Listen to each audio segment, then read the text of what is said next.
Can you hear me? Yes.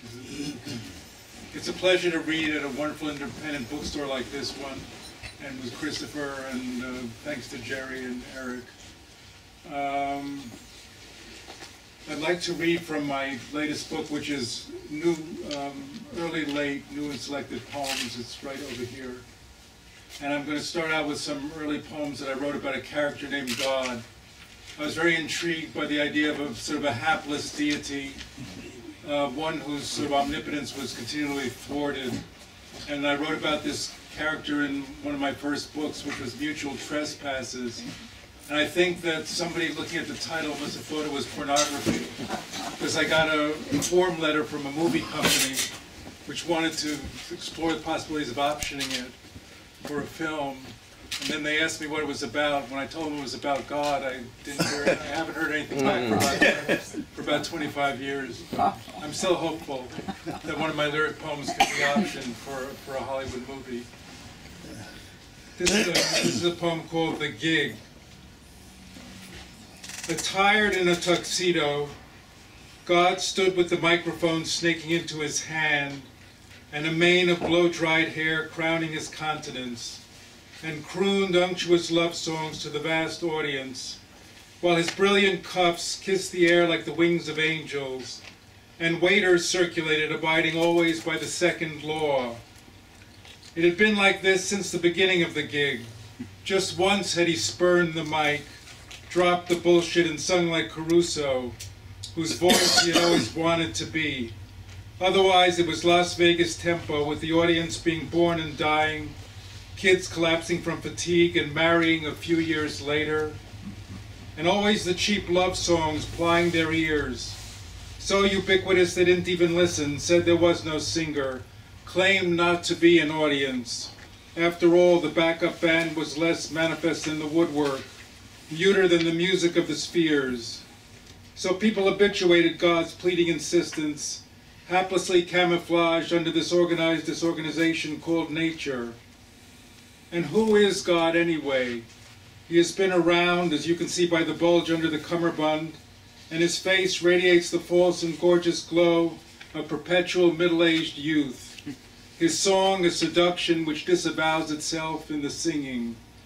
I can imagine him at the end of the show, pretending to be gratified, coming out for the last curtain call, while a gaggle of ladies clap the joke to oblivion.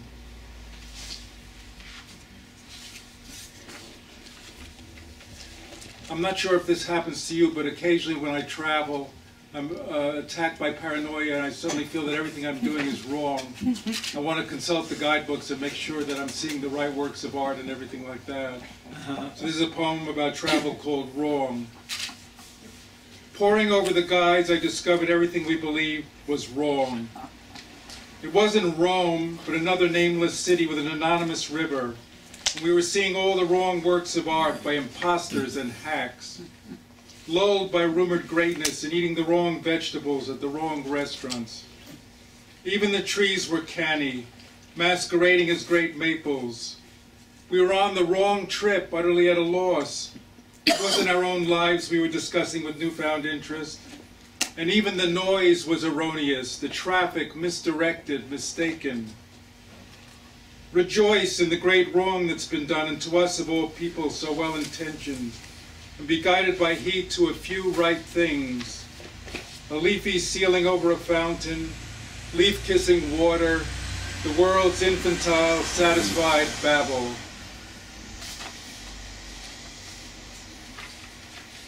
For many years I worked in the educational publishing industry, and there are several different groups of people associated with that industry. One is comma pushers. I was one of those, placing commas in the right place, editors. And there was another group, the salespeople. They didn't think that commas were very important. They thought they could sell blank pages and hard covers. The only thing I ever did to impress the salespeople was eat a 48-ounce steak in front of their eyes on a dare. And that's what inspired this very high cholesterol poem. It's called The Angel's Laugh. And we who are the vice presidents of creation, promoted and promoted but only so high, we the company's flesh and gristle, sinew exposed by the slash of the heavenly accountant, We laugh just like vice presidents charging expenses, dining in solidarity, displaying contempt for shame, that overcooked emotion.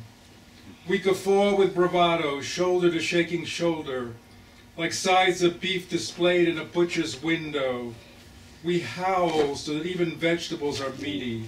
Huge heads of broccoli, bulging beef tomatoes. Red-faced and helpless in our strength, we belly laugh at heavenly or hellish curses, those mellifluous wisps, friable chars of language, until our laughter splinters the floorboards and rafters. From ribeye sniggers to sirloin exultations, we are the marbled flesh and fat of forgetting, thick with oblivion, moist with amused juices. Very high cholesterol.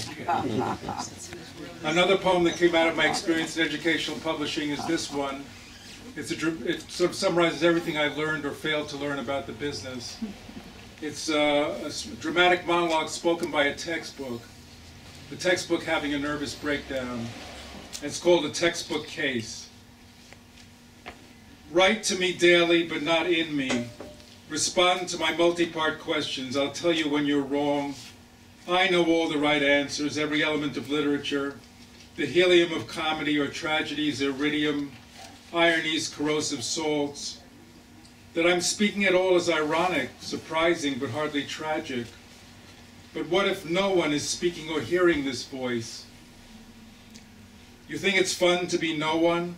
Demure as a minister who's constantly right, issuing expletives like heck? When I should kick back and smoke some chronic, lavish on you the pastoral dreams of my youthful photosynthesis.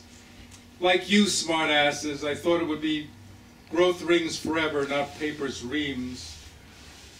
In a later dream time, the student-friendly era, I constantly wrote to you, but you grumbled I was heavy, even as I coddled, caressed your every obsession from sitcoms to hip-hop, the licensed fool amusing with truth, jingling cat bells and flaunting motley snippets, wooing and instructing you.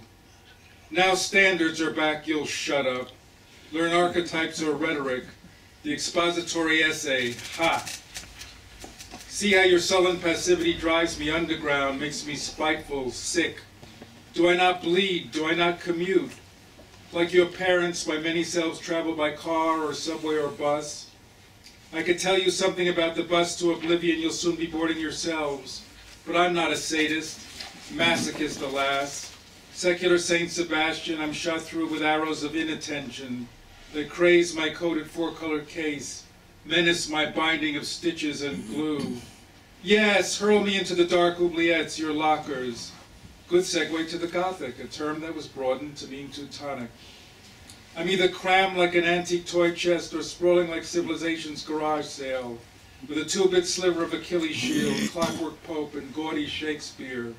Is this a dagger thou marshallest me to a panoply littering bridge tables? But my Jeremiah, the work that foretells the people's destruction, ends in the index when the divine afflatus fails. So as I repeat to each year's freshman, learn to ignore my implicit appeals and focus on my scope and sequence.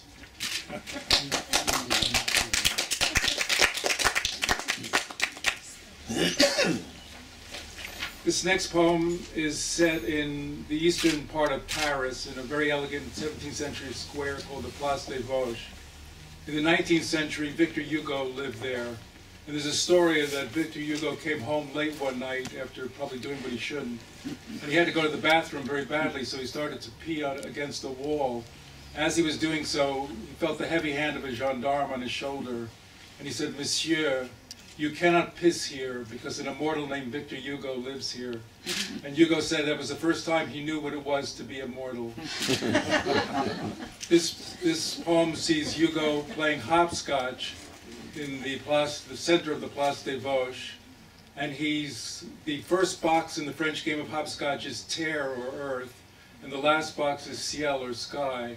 And Hugo, I imagined, is holding a black stone, which you can actually see in the Louvre, on which the Code of Hammurabi is carved. Hopscotch in the Place des Vosges.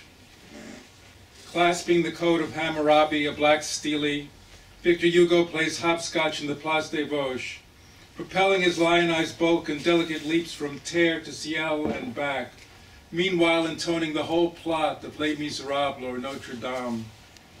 Playful lawgiver who wanted to name Paris Hugo, he never steps on a line as little André Gide watches, sighing, hélas, hélas. At this rate, the boy will never get to grow up. The cuneiform tickling Hugo's fingertips is a black braille, a lyrical prologue crooning of misshapen wrong.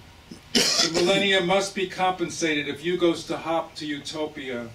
But somewhere between one whole number and another is an infinity of suffering.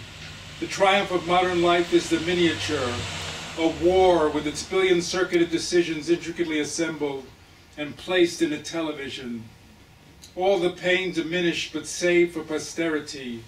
Writing itself was a great and early technology, saying so much grain or greatness or punishment. A king could cram a world of praise or pain into the chicken tracks that sang or soberly stated. That chicken crossed the clay to get to the other side and back, and we are the other side of history to the past, the judges in whose eyes the encomiums were meant to find their high mirrors. That's why Hugo plays with eyes shut, to not be blinded, and not see how tiny the game becomes as he leaps between the supernovae, cradling a black meteorite.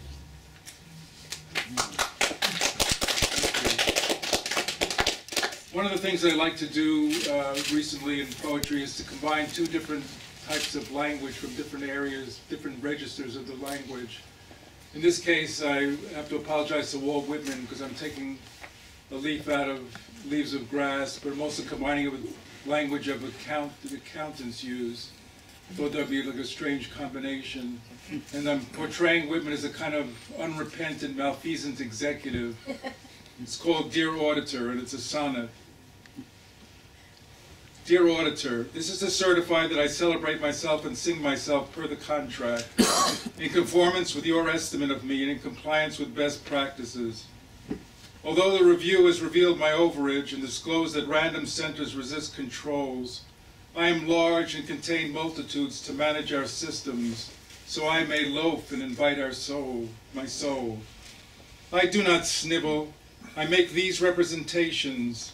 I affirm my fictitious business name is Cosmos, and find I incorporate nice coal, long-threaded moss, and proclaim from the rooftops my bonus.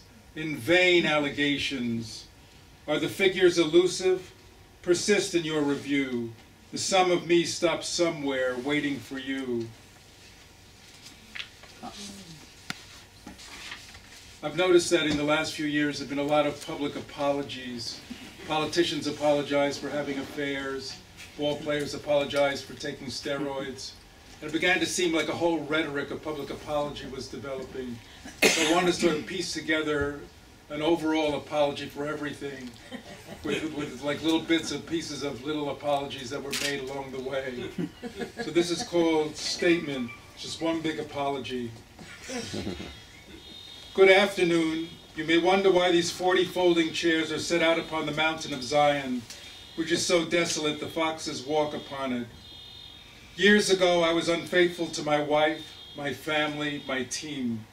Now I am stripped bare, and the city of me sits solitary. With my family at my side, I apologize to anybody viewing this broadcast. Behold, if there is any sorrow like mine. For these things I weep. Mine eye runneth down with water. My children are desolate, Marshall, Bolton, Landon, and Blake. I let them down by creating a fiction. It began very innocently with just a casual email, but he hath broken my teeth with gravel stones. It's the same old thing again, adulation, admiration, then a stress fracture of the left heel. My flesh and my skin he hath made old, he hath broken my bones. Now the rampart and the wall lament, they languish together. I wish I had never played in those ballparks during the steroid era. The bottom line, God's law is not a rigid moral list of do's and don'ts for the heck of it, but is designed to protect us from the biggest self of self. Now my neck is under persecution, reporters sitting down and soon rising up. I am their music. The media thrusts its microphone into the dust and transmits into the ionosphere, so anyone can bookmark this apology. I alone am responsible. I will not be taking questions. And